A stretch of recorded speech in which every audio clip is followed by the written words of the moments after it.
Well, today's episode, as you know, New Japan Pro Wrestling are back doing some wrestling events. As you know, they took a bit of postpone and cancellation on many of their events due to the outbreak of the coronavirus. And now they're back with more on the New Year's Golden Series that we've been anticipating about. So they jumped into day 8, well, day 6, my bad. But also, I'm excited to see what implications could lead into the future with some future matches and rivalries we could expect down the line. We also got AEW Dark Elevation with 7 stacked matches.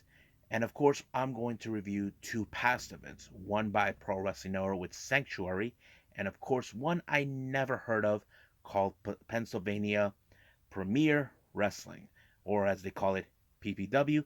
And of course, a couple of news updates regarding the lawsuit that MLW issued against WWE and many other things. So, let's get started with another episode of Deleted Wrestle Zone.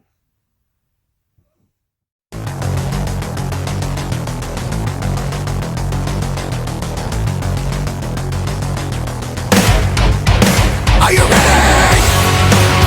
Get up, get up! Get up, get up! Get up, get up! Get up, get up! Get up, get up! Get up, get up!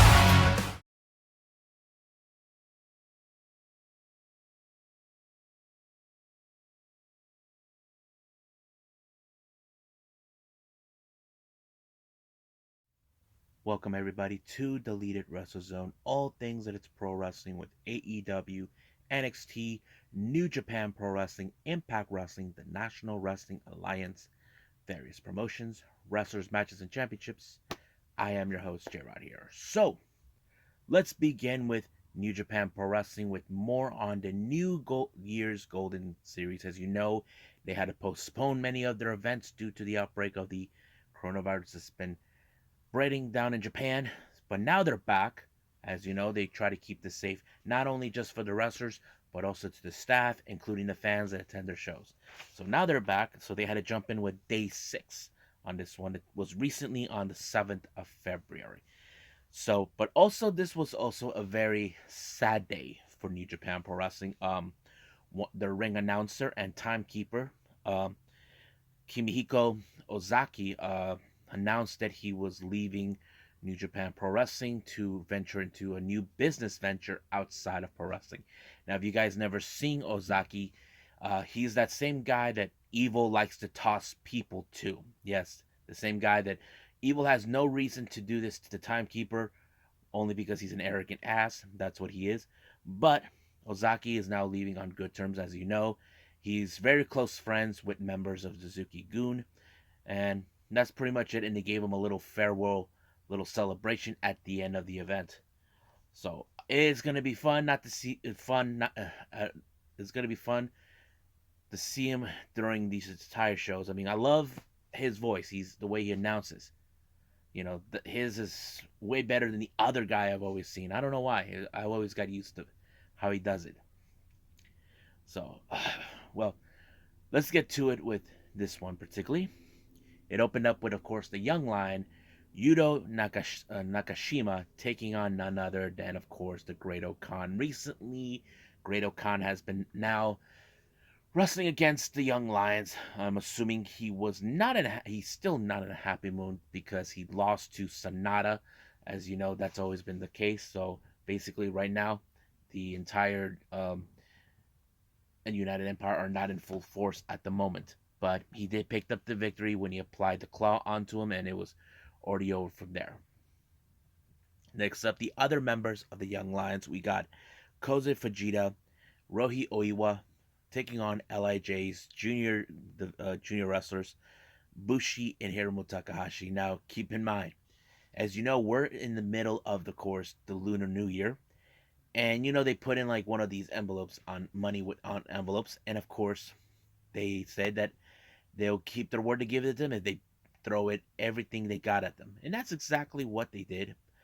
But it was Bushi who actually pulled up the infamous Boston Crab. As you guys know, Boston Crab is the only submission move that the Young Lions were in. But Hiromu actually kept up to his word, gave him the envelope with the money, which is 10,000 yen. That's like almost $100 American.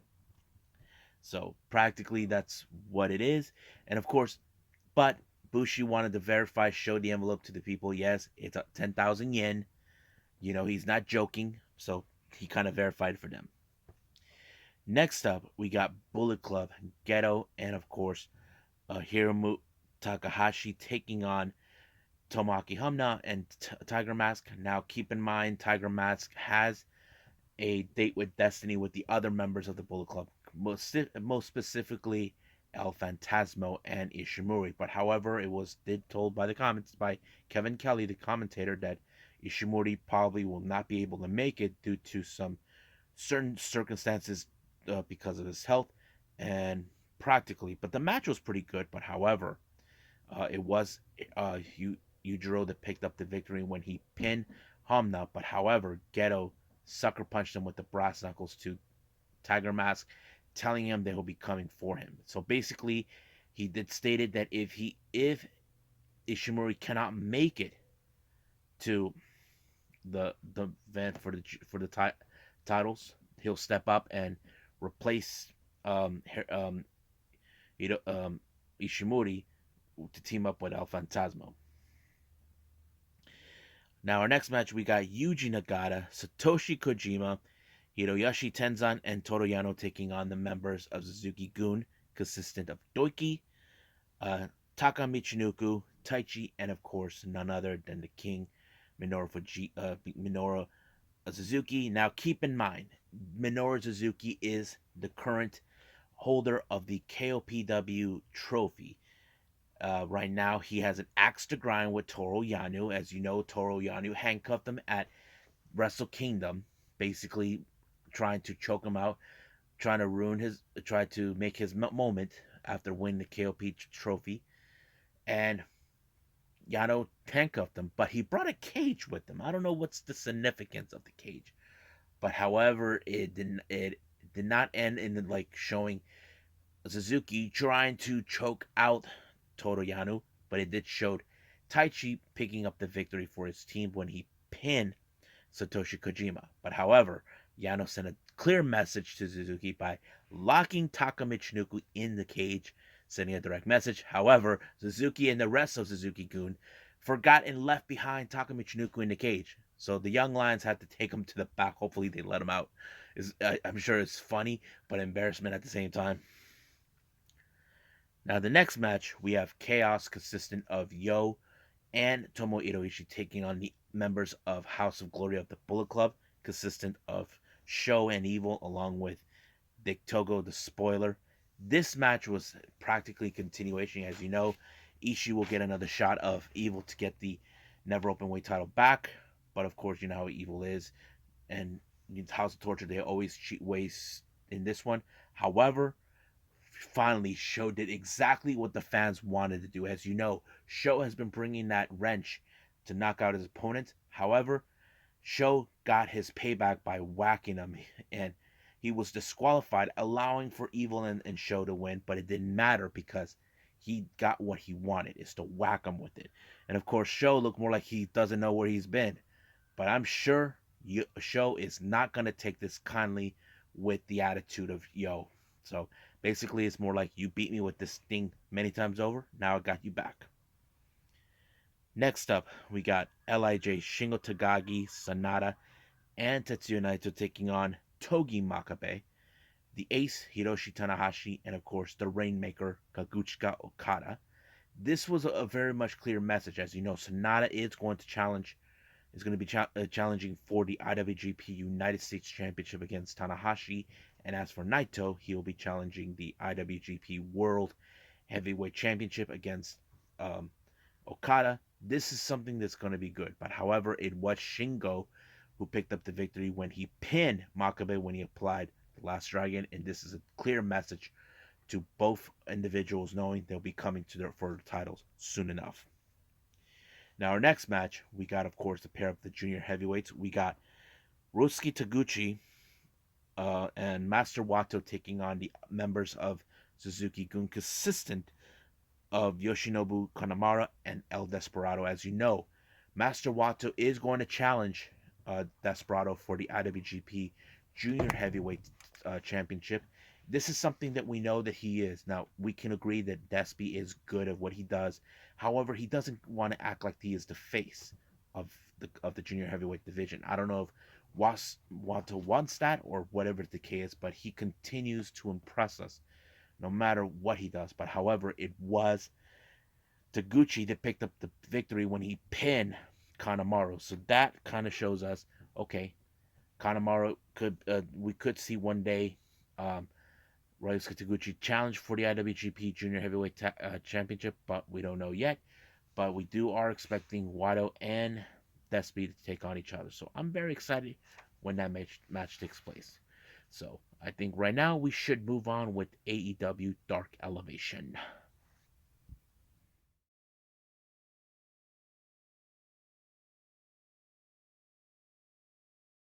Okay, so let's jump in right now with AEW Dark Elevation. It opened up with the infamous Bobby Fish taking on Robert Anthony, who we haven't seen for quite some time. This is a very interesting match because we all know how Bobby Fish is. He's a very capable wrestler that he is, and a bit of a mixed martial arts style. And that's what he does. He used that infamous kick to take out Robert Anthony that allowed him to win the match. Now we got women's trios action. We got Queen Aminata, Heather Reckless, and of course Chicago's very own hero, Sky Blue, taking on Emi Sakura, the Bunny, and Diamante. Now this was a pretty good match, but however the ending was great when of course Diamante, the Bunny, and Emi Sakura pulled up a triple down the rabbit hole, allowing for the Bunny to pin Heather Reckless, allowing her and her team to win the match. Next up, we got Scorpio Sky along with that creep Dan Lambert taking on Stephen Wolf.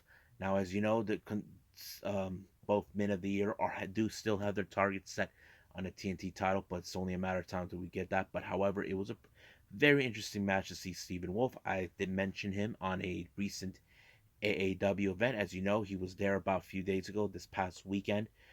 It was a pretty good match, but however, it was Scorpio Sky that won the match, and he pinned him real nicely. Next up, we got Julia Hart versus Ari Alexander. Now, this was a very interesting match to me. As you know, Julia Hart still has the eye patch as she got missed by Malachi Black. Her attitude has changed. The way she has wrestled has changed. Basically, she has changed a lot. She's now aggressive, which is something that many commentators, we've been waiting for her to go this direction. I think that's something that many fans have been waiting. They want to see the aggressiveness out of her. She's like all happy and cherry. But since the traumatic event with Malachi Black, it changed. But she did pull off a really good victory when she pulled the Bulldog splits onto Ari Alexander to win the match. Next up, we got Aaron Solo with Nick Comoroto representing the Factory taking on Dante Martin. I thought this match was pretty good. Even Nick Comoroto was trying to stand in his way, trying to ensure that Aaron Solo has a fighting chance to win. But you know how Dante Martin is. He's the ultimate underdog, despite the fact that his only main weapon is his quickness and high flying. Now, you can say that a guy like him doesn't have a chance because the more he does all of that, the more that will put him in a vulnerable position. But I thought that was pretty good. So he picked up the victory with that one amazing moonsault. And 1, 2, 3, it was over from there. Next up, we got an 8-man tag team match. We got Lee Moriarty, Matt Sydal, Brock Anderson, and Lee Johnson. And it's funny, we have 2 Lees in there taking on the Gun Club, consistent of Austin and Colton, along with their dad, taking on, also teaming with the Acclaim. Now, keep in mind, the Acclaim were told do not call the Gun Club, both Austin and Colton, as boys, but they continue to do it. Now, we could have expected a good results on this one, but however, it was the sneakiness of using the chain and the boombox that allowed them to win, because it was, of course, Colton that used the boombox to knock out, what was his name? Lee Moriarty, I think, or was it Matt Sydal? I don't remember, but it did allow for them to win the match. Now, our main event, we got Chaos Project, Luther returning, teaming up with Serpentico. Once again, their odd relationship continues on. They take on the best friends, Chuck and Trent. I thought it was a good match. Even Luther's telling the ref, "We're best friends." Yeah, we can see that, but that's not your gimmick. So that kind of plays out pretty well. Same old Luther using Serpentico as a weapon, but it was still not enough until the best friends took up a very decisive victory by pinning Serpentico. So it was pretty good. I enjoyed it. It was a lot of fun. So, as you know, we got next time we got the Dark and then Dynamite. So I think it's time for me to move on with the next review, Pro Wrestling Noah.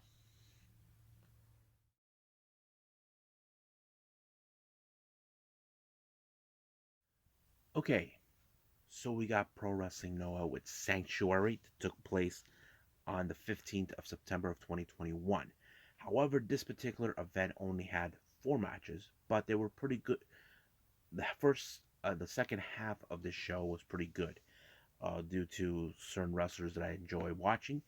But let's get to it from start to finish. First match, we got the Young Boys taking the stage. We got Yasukata Yano versus Junta Miyawaki. Basically, these two guys are still in learning curve. Now, I've seen them how they do pretty well. However, it was Junta Miyawaki who pulled off an amazing armbar onto Yano in order for him to tap out, and I think that was a pretty good move. Next match, we got, of course, Young Lions versus the Young Boys and the Veterans facing off each other. We have Kai Fujimura and Kinya Okada taking on Funky Express's King Tani and Mohamed Yone. Now, keep in mind, these two young boys are also still on a learning curve. But uh, from my perspective, I always believe that Okada is a very prospect wrestler who could make it big. But however, they have to face against the experienced wrestlers like King Tani and Mohamed Yane of Funky Express. I have to say it was a pretty good match, but however, it was Mohamed Yone, who put away um, Kai Fujimura away with the pinfall with 1, 2, 3, and that is it. Now, our next match, we got tag team action again, but this time we have a very interesting one. We have Los Perros del Mal de Japón, consistent of Nosawa Rongai and Yohei taking on Atsushi Kotoge and Hajime Ohara. But this was a very interesting match. Keep in mind, Hajime Ohara and Yohei were part of an amazing junior Noah Junior unit known as Full Throttle. This was the first time they ever come across each other since Yohei sided with Rongai in order to become a member of Los Perros del Mar. I have to say the match was pretty well. However, in this particular time, both Hajime and Kotogo were the GHC Junior Heavyweight Tag Team Champions. They beat the titles from Stinger. I don't remember what point, but in this particular match, it was Rongai who pinned Atsushi. But however, he used the ropes in order to win. I don't know what he's in Japan, but it appears that he wants a shot of the tag team titles. And of course, Kotoge probably was reluctant not to, but he's not going to back down from a guy like him. Now, our main event, these two guys have been faced off before. They are two of the most top junior heavyweight contenders in Pro Wrestling Noah. We have Daisuke Irada versus Hayata. Now, these two guys have faced off before in the past. Last time Hayata couldn't even beat him for the title, but this match was trying to prove who is the better competitor to be the lead of the Noah Juniors, and that's always been the whole thing. But man, this match went straight up to 60 minutes until it ended with a time limit draw. So, but like I said, this was a non-title match. What an amazing match! I loved it. It was pretty good. It tried to determine who is the best junior heavyweight in the junior heavyweight division. So I think that's pretty much it what we got with Noah. I believe it's time for me to review the very first time ever Pennsylvania Premier Wrestling, or as they call it, PPW.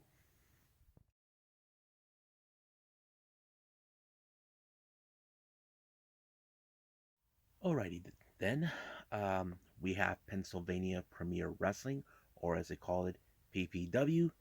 The event is called Fan Fest VIII. This took place on the 16th of September. Now, this is my first time ever knowing much about this promotion.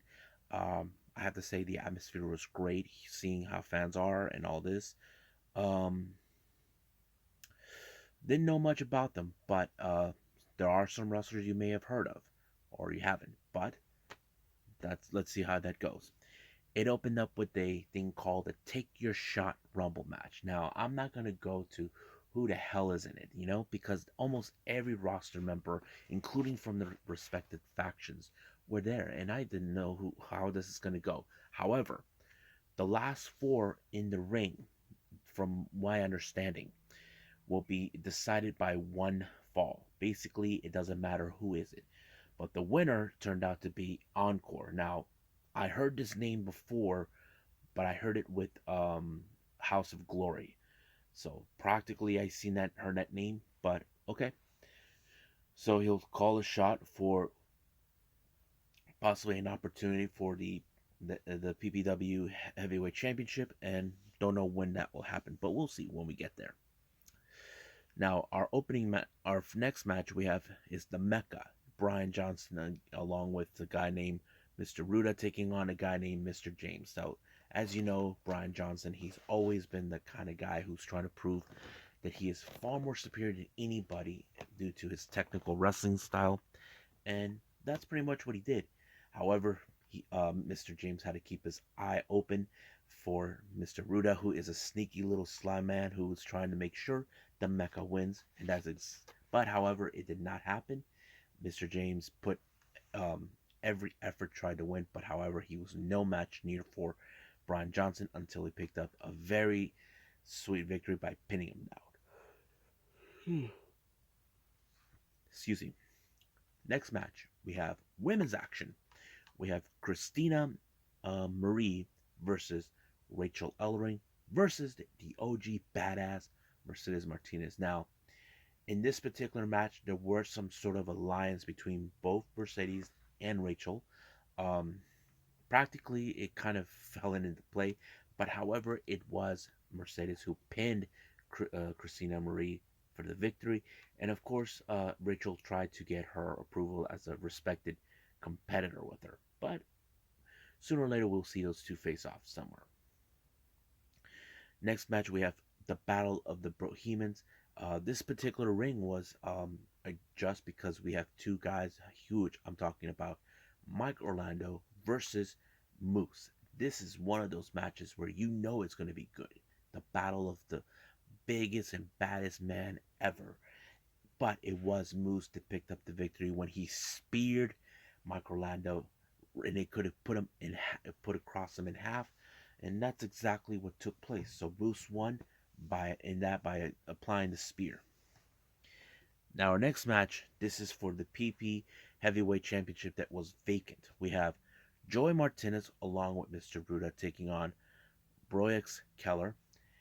Now in much of this match, Mr. Ruda will do anything to make sure Joey Martinez win. But however, during this match, Encore, who won the Take Your Shot tournament, the Rumble, was there to observe and analyze who most likely could be his opponent.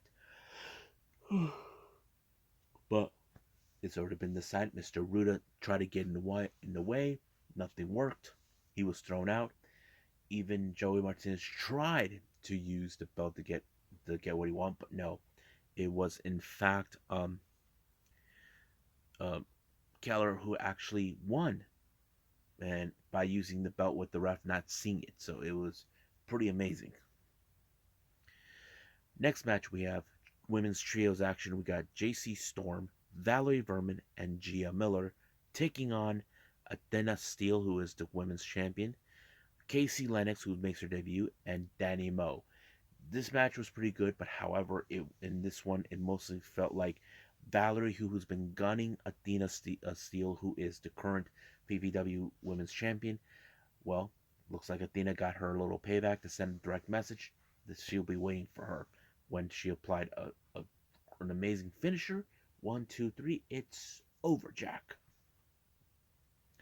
Next up, we got three-way action. We got Ace Austin versus Casey Navarro versus Enzo. Now, much of this entire match, Enzo showed up talking too much.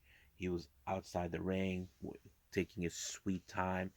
But however, it was Ace Austin who actually picked up the victory when he pinned Casey Navarro. But this was like a battle where we saw Casey, who represents MLW, Ace Austin represents Impact, and I think it's a pretty good moment to share. Next match, we have Deshaun Pratt taking on Bobby Fish. Now, these guys are about in the same type of wrestling style, a bit of the submission technique, but however, it was Bobby Fish who did the infamous spinning kick right into Deshaun's face, going 1, 2, 3, and it's over right there, Jack. Next up, we got tag team action. Well, originally it was supposed to be singles, but ended up being a tag match. We got Fox Finger versus teaming with Noah Kikoa, taking on Alpha Jr. and W. Morrissey. Now, this was a pretty good match. I have to say, I liked it. It was W. Morrissey who picked up the victory for his team. I thought it was a pretty good one. Now, our next match is a three-way. We have JT Dunn versus Facade versus Buddy Mathers, formerly known as Buddy Murphy. I thought this match was great. JT Dunn had his goons to help him, and that's what happened. But however, it was Buddy Matthews that picked up the victory when he pinned JT Dunn. So, wow, I liked it. It was pretty good. So, there will be more of this particular promotion down the line, but I think right now we should move on to news updates.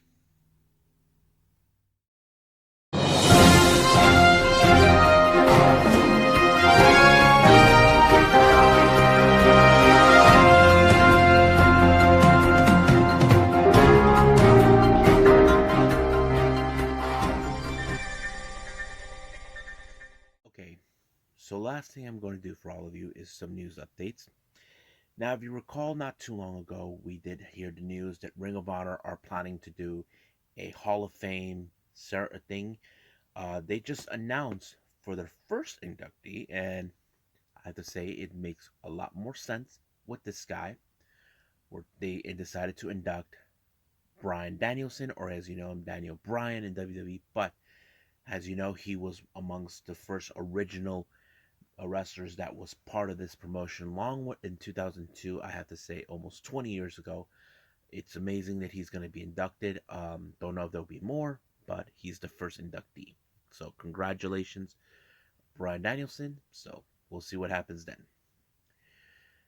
Now, I did mention the Terminus will be returning for a second show. It's going to take place on the 24th of February. We do have a returning participant, Joe Keys. If you guys recall, Joe Keys was involved in a tag team match in the first Terminus event, so it's still unclear what else is going to happen.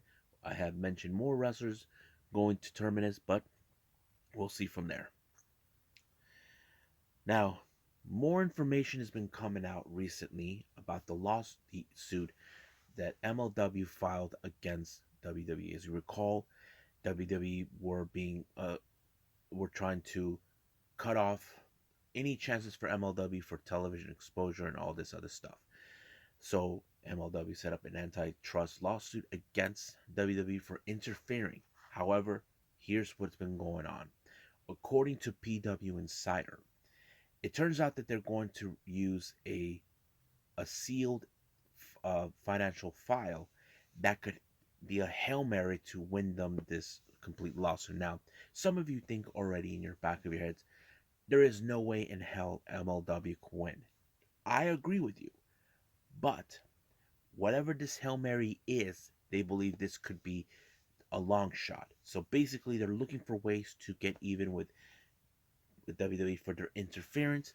And of course, the attorney for WWE said that MLW should have filed a lawsuit against Tubi. Well, the truth is, Tubi is owned by Fox, and Fox are the ones that were told by WWE to ask them. So basically, they're trying to play a different game, but it's more clear that we all know where they're going to go with it.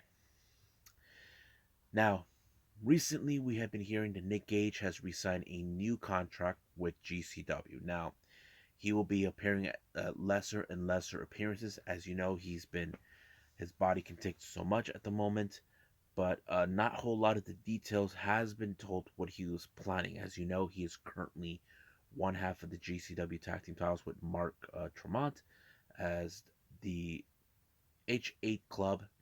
Uh, but yeah, that's pretty much what I've been seeing. Not a whole lot of details have been shed to light, but we'll see what happens down the line. And finally, as you may or may not remember, I mentioned it during the Women's Royal Rumble.